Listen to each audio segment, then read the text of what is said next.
Hello friends, smart start P S സിയുടെ പുതിയൊരു വീഡിയോയിലേക്ക് എല്ലാവർക്കും സ്വാഗതം. എൻ്റെ ഈ ചാനൽ നിങ്ങൾ ആദ്യമായിട്ട് കാണുന്നവരാണെങ്കിൽ ചാനലൊന്ന് സബ്സ്ക്രൈബ് ചെയ്ത് സപ്പോർട്ട് ചെയ്യണേ. അതേപോലെ വീഡിയോസ് ഇഷ്ടമാവുന്നുണ്ടെങ്കിൽ ലൈക്ക് ചെയ്യാനും ഷെയർ ചെയ്യാനൊന്നും മറക്കരുത്. പി എസ് സി പഠനം തുടങ്ങണമെന്ന് ചിന്തിച്ചിരിക്കുന്നവരാണോ നിങ്ങൾ? പക്ഷേ എവിടെ നിന്ന് എങ്ങനെ തുടങ്ങണം എന്നുള്ള കൺഫ്യൂഷൻസ് ഉണ്ടോ? ശരിയായ മാർഗനിർദ്ദേശം കിട്ടിയാൽ വിജയം വളരെ എളുപ്പമാണ്. ഈ വീഡിയോ പി എസ് സി തുടക്കക്കാർക്കായി തയ്യാറാക്കിയതാണ്. അടിസ്ഥാനങ്ങളിൽ നിന്ന് തുടങ്ങിക്കൊണ്ട് പരീക്ഷയിൽ വിജയിക്കാൻ വേണ്ട വഴികൾ കാണിച്ചു തരാം. പി എസ് സിയിലെ തുടക്കക്കാർ നേരിടുന്ന കൺഫ്യൂഷൻസ് ഒഴിവാക്കാൻ ഈ വീഡിയോ നിങ്ങളെ സഹായിക്കും. ഞാൻ പി എസ് സി പഠിക്കാൻ തുടങ്ങിയപ്പോൾ എനിക്ക് ഒരു ബേസിക്സ് ഐഡിയ പോലും ഉണ്ടായിരുന്നില്ല. പിന്നെ കുറേ കാര്യങ്ങളൊക്കെ പഠിച്ചെടുത്ത് വന്നപ്പോഴേക്കും നമ്മുടെ കുറേ സമയം കടന്നു പോയിട്ടുണ്ടാവും. ഇപ്പോൾ നിങ്ങൾ ഒരു 15 മിനിറ്റ് മാറ്റി വെച്ചാൽ ഇത് നിങ്ങളുടെ പി എസ് സി ജേണി കുറച്ചുകൂടെ ഈസിയാക്കാൻ സഹായിക്കും. പി എസ് സി പഠനത്തിലേക്ക് കാലെടുത്ത് വെക്കുന്നവർ ആദ്യം ചെയ്യേണ്ട കാര്യം എന്താ വെച്ചാൽ P S C one time registration ചെയ്യാന്നുള്ള കാര്യമാണ്. വൺ ടൈം രജിസ്ട്രേഷൻ ചെയ്യാത്തവർ ഒന്നുകിൽ അക്ഷയയിൽ പോയിട്ട് അല്ലെങ്കിൽ കമ്പ്യൂട്ടർ കഫേയിലൊക്കെ പോയിട്ട് നമുക്ക് ഈ രജിസ്ട്രേഷൻ കംപ്ലീറ്റ് ചെയ്യാൻ പറ്റുന്നതാണ്.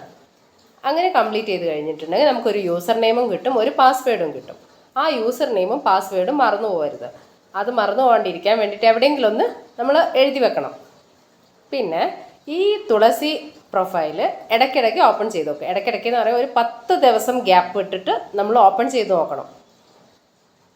എങ്കിൽ നമുക്ക് എന്തെങ്കിലും പോസ്റ്റൊക്കെ അപ്ലൈ ചെയ്യാനുണ്ടെങ്കിലോ കൺഫർമേഷൻ കൊടുക്കാൻ വന്നാലോ ഹാൾ ടിക്കറ്റ് വന്നാലൊന്നും നമുക്ക് മിസ്സായി പോകില്ല. നമുക്ക് ഹാൾ ടിക്കറ്റൊക്കെ എക്സാമിൻ്റെ ഒരു 14 ദിവസം മുന്നെയാണ് ഹാൾ ടിക്കറ്റൊക്കെ പ്രൊഫൈലിൽ വരിക.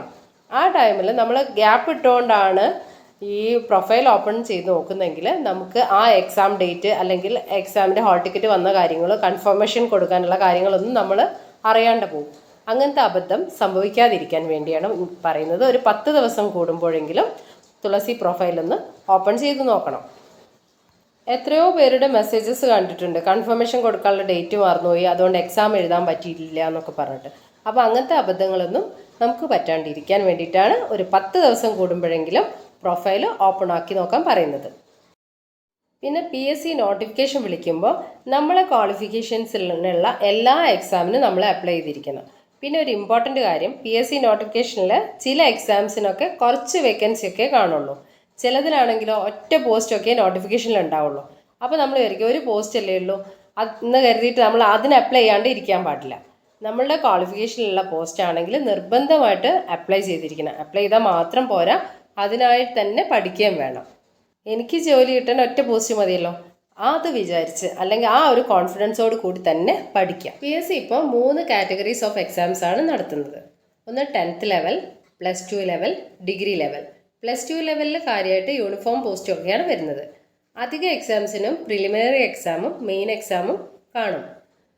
അപ്പോൾ പ്രിലിമിനറി എക്സാം ക്ലിയർ ചെയ്താൽ മാത്രമേ നമുക്ക് മെയിൻ എക്സാമിലേക്ക് പോകാൻ പറ്റുള്ളൂ. ചില എക്സാംസിനാണെങ്കിൽ കഴിഞ്ഞ LDക്കൊക്കെ മെയിൻസ് മാത്രമേ ഉണ്ടായിരുന്നുള്ളൂ. പിന്നെ വേറെ ഒരു ഇതാണ് 7th ക്വാളിഫിക്കേഷൻ വരുന്നത്, LGS ലെവലിലുള്ള എക്സാംസ് നടത്തുന്നുണ്ട്. ഇതൊരു ലോങ് ജേണിയാണ്. ആ ജേണിയിലേക്ക് കടക്കുമ്പോൾ ആദ്യം നമുക്ക് ബേസ് സെറ്റാക്കണം. പഠിക്കാൻ ഇപ്പോൾ ഒരുപാട് സോഴ്സസ് അവൈലബിൾ ആണ്. പക്ഷേ നിങ്ങൾ സ്റ്റാർട്ടിങ് ആയതുകൊണ്ട് തന്നെ ഒരു മെൻറ്റർ സപ്പോർട്ടോട് കൂടി പഠിക്കാൻ തുടങ്ങണം. പഠിച്ച് നമ്മൾ പി എസ് സിയുടെ ട്രാക്കിലേക്ക് എത്തിക്കഴിഞ്ഞു കഴിഞ്ഞാൽ പിന്നെ സെൽഫ് സ്റ്റഡിയൊക്കെ ആവാം. അപ്പോൾ ഒന്നുകിൽ ഒരു ഓഫ്ലൈൻ സെൻറ്ററിൽ പോയിട്ട് പഠിക്കാം, അല്ലെങ്കിൽ ഒരു ഓൺലൈൻ കോച്ചിങ് എടുത്തിട്ട് അത് ഫോളോ ചെയ്ത് പഠിക്കാൻ ശ്രമിക്കാം. ഒരു യാത്ര പോകുമ്പോൾ നമ്മുടെ കയ്യിൽ എന്തൊക്കെ കരുതും, അതേപോലെ ഈ പി എസ് സി യാത്രയിലും നമ്മുടെ കയ്യിൽ നിർബന്ധമായി ഉണ്ടായിരിക്കേണ്ട കാര്യങ്ങളാണ് ഇനി പറയുന്നത്. ആദ്യം നമ്മുടെ കയ്യിൽ വേണ്ടത് സിലബസാണ്. സിലബസ് നമ്മൾ പ്രിൻ്റ് ഔട്ട് എടുത്ത് വെക്കണം. ഓരോ എക്സാമിനും വേണ്ടിയുള്ള സിലബസ് പി എസ് സി പുറത്ത് വിട്ടിട്ടുണ്ട്. അപ്പോൾ ഈ സിലബസ് നമ്മൾ പ്രിൻ്റ് ഔട്ട് എടുത്ത് വെച്ച് അതിനനുസരിച്ചാണ് പഠിക്കേണ്ടത്. ഒരു പി എസ് സി ഉദ്യോഗാർത്ഥിയുടെ കയ്യിൽ നമ്മൾ എഴുതാൻ പോകുന്ന എക്സാമിൻ്റെ സിലബസ് നിർബന്ധമായിട്ടും ഉണ്ടായിരിക്കണം. നമ്മൾ നേരത്തെ പറഞ്ഞില്ലേ 10th level, +2 level, degree level എന്നിങ്ങനെയാണ് എക്സാംസ് ഉള്ളതെന്ന്. അപ്പോൾ ഓരോ എക്സാംസിനും വേണ്ടിയിട്ട് പ്രത്യേകമായിട്ടുള്ള സിലബസ് പി എസ് സി പുറത്തിറക്കിയിട്ടുണ്ട്. അപ്പോൾ നമ്മൾ 10th ലെവലാണ് പഠിക്കുന്നതെങ്കിൽ അതിൻ്റെ സിലബസ് പ്രിൻ്റ് ഔട്ട് എടുക്കാം. എന്നിട്ട് അതിൽ പറഞ്ഞിട്ടിരിക്കുന്ന കാര്യങ്ങൾ കംപ്ലീറ്റ് ചെയ്യാൻ നോക്കുക. അപ്പോൾ ഞാനിപ്പോൾ എൻ്റെ കയ്യിലുള്ളത് ഈ ഇതിൽ സ്ക്രീനിൽ കാണിക്കുന്ന LDCൻ്റെ സിലബസാണ്. ഇതാ ഇപ്പോൾ കാണിച്ചിരിക്കുന്നത് 10th പ്രിലിംസിൻ്റെ സിലബസാണ്. അപ്പോൾ ഓരോ എക്സാംസിനും ആ എക്സാമിനെ ബേസ് ചെയ്തിട്ടുള്ള സിലബസ് ഉണ്ട്. അത് നമ്മൾ പ്രിൻ്റ് ഔട്ട് എടുത്തിട്ട് അത് കംപ്ലീറ്റ് ചെയ്യാൻ നോക്കുക. ആ സിലബസ് തന്നെ LDCൻ്റെ ഒക്കെ സിലബസിൻ്റെ ഫ്രണ്ടിൽ തന്നെ നമുക്ക് മാർക്ക് ഡിസ്ട്രിബ്യൂഷനും കാണിച്ചിട്ടുണ്ട്. അപ്പം മാർക്ക് ഡിസ്ട്രിബ്യൂഷൻ അനുസരിച്ച് ഏതൊക്കെ സബ്ജക്റ്റിനാണ് ഇമ്പോർട്ടൻസ് കൊടുക്കേണ്ടത് നോക്കുക. നല്ല മാർക്കുള്ളത് കൂടുതൽ ഇമ്പോർട്ടൻസ് കൊടുത്തിട്ട് പഠിക്കാം. ഇതൊക്കെയാണ് സിലബസിനെ പറ്റി പഠിക്കാനുള്ളത്. അടുത്ത SCERT ടെക്സ്റ്റ് ബുക്കാണ് അടുത്ത് പറയുന്നത്. 5 മുതൽ 10 വരെയുള്ള SCERT ടെക്സ്റ്റ് ബുക്ക് നമ്മളെ കയ്യിലുണ്ടായിരിക്കണം. അതന്നെ ഓൾഡ് SCERTയും വേണം, ന്യൂ SCERTയും വേണം. അപ്പോൾ നമുക്ക് എവിടെ നിന്നാണ് ഈ SCERT ടെക്സ്റ്റ് ബുക്ക് കിട്ടുക? ഒന്നുകിൽ ഗവൺമെൻറ് സ്കൂളിൽ പോയിട്ട് അന്വേഷിക്കാം. അവിടെ ബാലൻസ് സ്റ്റോക്ക് ഉണ്ടെങ്കിൽ നമുക്ക് അവർ തരും. അല്ലെങ്കിൽ സമഗ്ര വെബ്സൈറ്റ് ഉണ്ടല്ലോ, അതിന്ന് ഡൗൺലോഡ് ചെയ്തെടുക്കാം. ഒന്നുകിൽ ഡൗൺലോഡ് ചെയ്ത് വെച്ചിട്ട് അത് പഠിക്കാം, അല്ലെങ്കിൽ ഡൗൺലോഡ് ചെയ്ത് അത് പ്രിൻ്റ് ഔട്ട് കൊടുക്കാം. എന്നിട്ട് പ്രിൻ്റ് ഔട്ട് എടുത്തിട്ട് അത് പഠിക്കാം. അങ്ങനെ നമുക്ക് ചെയ്യാം. അല്ലെങ്കിൽ നമ്മളെ വീടിൻ്റെ അടുത്തൊക്കെ ഉള്ള കുട്ടികളുണ്ടാവുമല്ലോ, അവർ പഠിച്ചു കഴിഞ്ഞ ടെക്സ്റ്റ് ഉണ്ടാവും, അത് കളക്ട് ചെയ്യാം. എന്നിട്ട് 5 മുതൽ 10 വരെയുള്ള ടെക്സ്റ്റുകൾ കളക്ട് ചെയ്യാം. എന്നിട്ട് അത് വെച്ച് പഠിക്കാം. SCERTയിൽ സോഷ്യൽ, സയൻസ്, മാത്സ് ഈ ടെക്സ്റ്റുകൾ 5 മുതൽ 10 വരെയുള്ളത് നമ്മളെ കയ്യിൽ എന്തായാലും ഉണ്ടായിരിക്കണം. അപ്പം SCERT ബേസ് ചെയ്തുകൊണ്ടാണ് ഒരു 40%ഓളം ക്വസ്റ്റ്യൻസ് വരുന്നത്. അപ്പോൾ SCERT ഒഴിവാക്കാൻ പാടില്ല. SCERT ഗൈഡ്സൊക്കെ വാങ്ങി പഠിക്കുന്നതിലും നല്ലത് SCERT ഡയറക്റ്റ് ടെക്സ്റ്റ് വെച്ച് പഠിക്കുന്നതായിരിക്കും കുറച്ചുകൂടെ നല്ലത്. സ്റ്റേറ്റ്മെൻ്റ് ഒക്കെ വരുമ്പോൾ നമുക്ക് അത് അറ്റൻഡ് ചെയ്യാൻ എളുപ്പം ടെക്സ്റ്റ് വായിക്കുന്നതായിരിക്കും. അപ്പോൾ SCERT ടെക്സ്റ്റ് സോഷ്യലും സയൻസും മാത്സും. SCERT ടെക്സ്റ്റ് കളക്ട് ചെയ്ത് കഴിഞ്ഞു. പിന്നെ നമ്മൾ കയ്യിൽ വേണ്ടത് ഒരു OMR ബുക്കാണ്. ഇത് നമുക്ക് സ്റ്റേഷനറിയിൽ നിന്നൊക്കെ വാങ്ങിക്കാൻ കിട്ടും. ഡെയിലി ഒരു പ്രീവിയസ് ഇയർ ക്വസ്റ്റ്യൻ നമുക്ക് ഈ OMRൽ വർക്കൗട്ട് ചെയ്യണം. ഒരു 1 മുതൽ 100 വരെയുള്ള ക്വസ്റ്റ്യൻസിൻ്റെ OMR സെറ്റാണ് നമുക്ക് കിട്ടുക. ഡെയിലി പ്രീവിയസ് ഇയർ ക്വസ്റ്റ്യൻ ഒരു ക്വസ്റ്റ്യൻ പേപ്പറെങ്കിലും നമ്മൾ ഡെയിലി ചെയ്തിരിക്കണം. ആദ്യമൊക്കെ നമ്മൾ ക്വസ്റ്റ്യൻ പേപ്പർ ചെയ്യുമ്പോൾ മാർക്ക് നല്ലോണം കുറവായിരിക്കും. പക്ഷെ അതൊന്നും നിങ്ങൾ നോക്കണ്ട. ഡെയിലി ക്വസ്റ്റ്യൻ വർക്കൗട്ട് ചെയ്തുകൊണ്ടേ ഇരിക്കുക. ഒരു ക്വസ്റ്റ്യൻ പേപ്പർ എന്തായാലും നിർബന്ധമായിട്ടും ചെയ്യാം. പിന്നെ നമ്മളെ കയ്യിൽ ഒരു PYQൻ്റെ പ്രീവിയസ് ഇയർ ക്വസ്റ്റ്യൻ പേപ്പറിൻ്റെ ഒരു ബുക്ക് വേണം. പ്രീവിയസ് ഇയർ ക്വസ്റ്റ്യൻസിൻ്റെ ഒരു ബുക്ക് വേണം. അത് റിലേറ്റഡ് ഫാക്ട്സ് ഉള്ളതുകൊണ്ട് ക്വസ്റ്റ്യനും ആൻസറും മാത്രം ഉള്ളതുണ്ട്. അപ്പോൾ നിങ്ങൾ തുടക്കം ആയതുകൊണ്ട് റിലേറ്റഡ് ഫാക്ട്സ് ഉള്ളതുകൂടെ വാങ്ങുന്നതായിരിക്കും നല്ലത്. അപ്പോൾ അത് തന്നെ ജനറലായിട്ട് എല്ലാ എക്സാമിൻ്റെയും നടത്തുന്നതും എല്ലാ എക്സാമിൻ്റെയും കൂടെ ഉള്ള ഒറ്റ ബുക്കുണ്ട്. 10th ലെവലിൻ്റെ മാത്രമാണെങ്കിൽ അങ്ങനെയുണ്ട്. +2 എക്സാംസിന് മാത്രമുള്ള PYQ ആണെങ്കിൽ അതുണ്ട്. അപ്പോൾ നിങ്ങൾ ഏത് എക്സാമിനാണോ പ്രിപ്പയർ ചെയ്യുന്നത് അതിനനുസരിച്ചുള്ള ഒരു PYQ ബുക്ക് വാങ്ങി വയ്ക്കുക. റിലേറ്റഡ് ഫാക്ട്സും കൂടെ ഉള്ളത് വാങ്ങുന്നതായിരിക്കും കുറച്ചുകൂടി നല്ലത്. പിന്നെ വേണ്ടത് ഹൈലൈറ്റേഴ്സ്. പല കളേഴ്സിലുള്ള ഹൈലൈറ്റേഴ്സ് നമുക്ക് മാർക്കറ്റിൽ അവൈലബിൾ ആണ്. നമുക്ക് പെട്ടെന്ന് സ്ട്രൈക്ക് ചെയ്യേണ്ട പോയിൻറ്റ്സ്, കൺഫ്യൂസിങ് ഫാക്ട്സ് എന്നിവ ഹൈലൈറ്റർ യൂസ് ചെയ്ത് ഹൈലൈറ്റ് ചെയ്താൽ റിവിഷൻ ചെയ്യുമ്പോൾ അത് വളരെ ഉപകാരമാവും. പിന്നെ വേണ്ടത് സ്റ്റിക്കി നോട്ട്. സ്റ്റിക്കി നോട്ട് അറിയാലോ, ടു ഡു ലിസ്റ്റ് ചെയ്യാനും അതേപോലെ പഠിച്ച ഭാഗത്തു നിന്ന് വരുന്ന ഇയേഴ്സ്, ഇക്വേഷൻസ്, കൺഫ്യൂസിങ് പോയിൻറ്റ്സ് ഒക്കെ എഴുതി വെക്കാനൊക്കെ നമുക്ക് സ്റ്റിക്കി നോട്ട് യൂസ് ചെയ്യാം. പിന്നെ വേണ്ടത് പെന്നാണ്. റെഡ് പെന്നും ഗ്രീനും വാങ്ങി വെക്കുക. അണ്ടർലൈൻ ചെയ്യാനൊക്കെ യൂസ് ചെയ്യാം.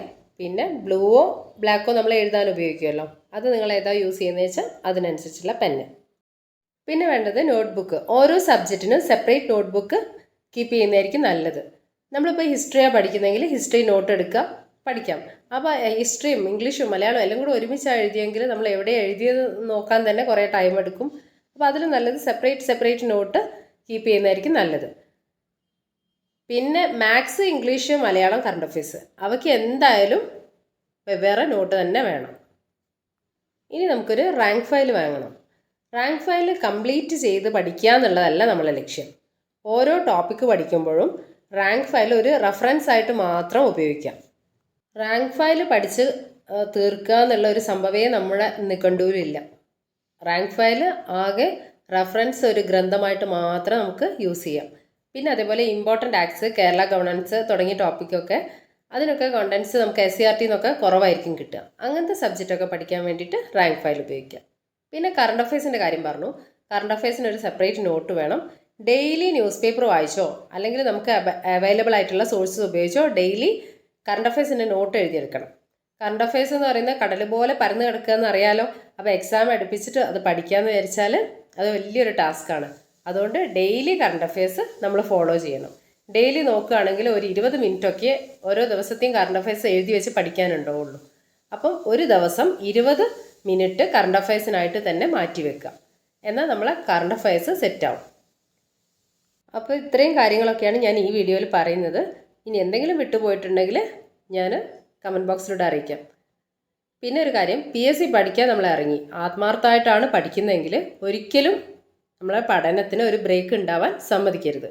ബ്രേക്ക് ഉണ്ടായി കഴിഞ്ഞു കഴിഞ്ഞാൽ പിന്നെ നമ്മൾ സ്റ്റാർട്ടിങ് തൊട്ടേ പഠിക്കേണ്ടി വരും. അതുകൊണ്ട് എന്ത് വന്നാലും ഒരു ദിവസം നമുക്ക് തീരെ ടൈം കിട്ടിയില്ലെങ്കിലും എന്തെങ്കിലും ഒരു 10-15 മിനിറ്റെങ്കിലും നമ്മൾ പഠനത്തിനായിട്ട് മാറ്റി വെച്ചേ പറ്റൂ. ഏതായാലും നനഞ്ഞ് ഇനി കുളിച്ച് കയറാമെന്ന് പറയുന്ന ചൊല്ല് കേട്ടിട്ടില്ലേ, അതുപോലെ. അപ്പം നമ്മളെ നഷ്ടങ്ങളുടെ തുടക്കം എവിടെ നിന്നാണോ അവിടെ നിന്ന് തന്നെ തുടങ്ങണം നേട്ടങ്ങളിലേക്ക്. അപ്പോൾ എന്നെ ഇതുവരെ കേട്ടിരുന്ന എല്ലാവർക്കും നന്ദി. Happy learning.